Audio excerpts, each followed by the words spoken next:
I'm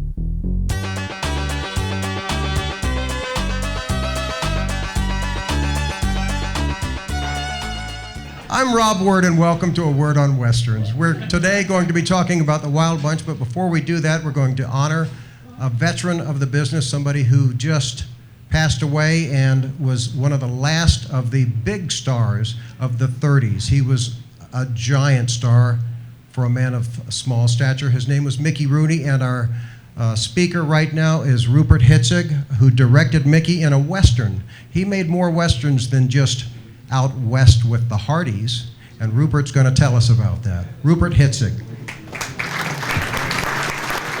Thank you, Rob.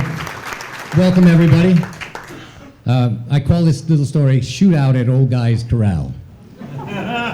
It was 1994. Mickey Rooney, Ben Johnson, Randy Travis, Ned Beatty, Larry Gatlin, Gloria DeHaven, and Ernest Borgnine were all in a Western called Outlaws, The Legend of O.B. Taggert. It was shot on a Western street just outside of Santa Fe, and I was lucky enough to be the director. But when I took the assignment, I didn't really know what I was in for. The script was written by Rooney, who had been married 8 times, and didn't look fondly on criticism or changes, unless it's a wife. The cast was there out of respect for the great song and dance man, and not because they were challenged by the roles. The budget was tight and the shooting schedule short. Ben Johnson was old and shaky. Mickey, as O.B. Taggert, was cranky and difficult. Gloria was as frail as a buttercup. Travis never stopped singing or swinging his 6 guns in fast draw. Larry Gatlin was having an affair on set. Ned Beatty walked alone in the hills between takes, and Ernest Borgnine walked through his takes and then spent the evenings alone. Mickey couldn't mount or dismount his horse on camera. We had to hoist him up and over the pommel of his saddle with no less than 3 grips or a crane. And most of the time we didn't bother. We just shot the close-ups while he was sitting on a ladder. His gun belt slipped down below the mound of his belly and hung there, the holster just out of reach for any fast-draw villain in the West. But as we got closer to the climax of the picture, I had a few sleepless nights. How was I going to get an exciting climax out of the fast-draw shootout with these 2 old guys? Then one night it came to me. We could simplify the climax of the story by deleting the shootout, and at the same time do something that had never been seen before. What would happen if 2 men that had been pursuing each other for years suddenly realized the folly of it all and just made up and shook hands? After all, this could be a metaphor for world peace, couldn't it?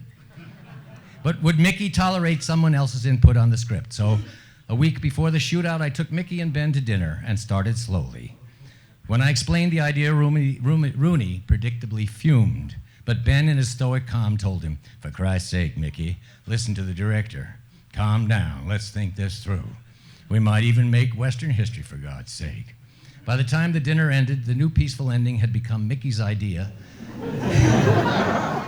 and it was scheduled at the beginning of the next week, much to my relief. Now, if you've ever seen Outlaws, The Legend of O.B. Taggert, this is the final scene. Ben Johnson is at the far end of the bar, quietly nursing a drink. He sees Rooney and his 2 sons bust through the swinging doors and sidle up to the bar. They don't notice him. "Taggert." Mick looks over to see who's spoken his name with such authority. He spots Ben, his eyes narrowing with hate. "I've been searching for you for over 25 years for what you done to my sister Emma. And now," Taggert's hand curves around his fat belly, fingers clawing through the folds of his parka to find his 6-shooter. The piano player stops playing and ducks for cover. Then Ben's character unexpectedly grins ever so slightly. "You're so goddamn fat. So goddamn fat you probably couldn't even find that gun." Mick's face curls in a grimace, and then he speaks. "And you're old. You're so old you couldn't hit me with that pistol if your life depended on it, partner." Ben doesn't move, then he speaks. "What say we call this whole thing off, or someone gets hurt? Let's go outside, shake hands, and have ourselves some whiskey. What say?" Taggert looks over at his 2 sons and shrugs. "Fine with me," he answers. "I'm kind of tired of it all." And that is how our action Western comes to an end.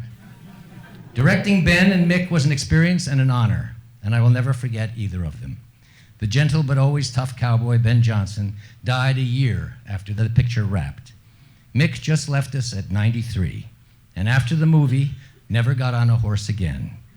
But then he didn't get married again either.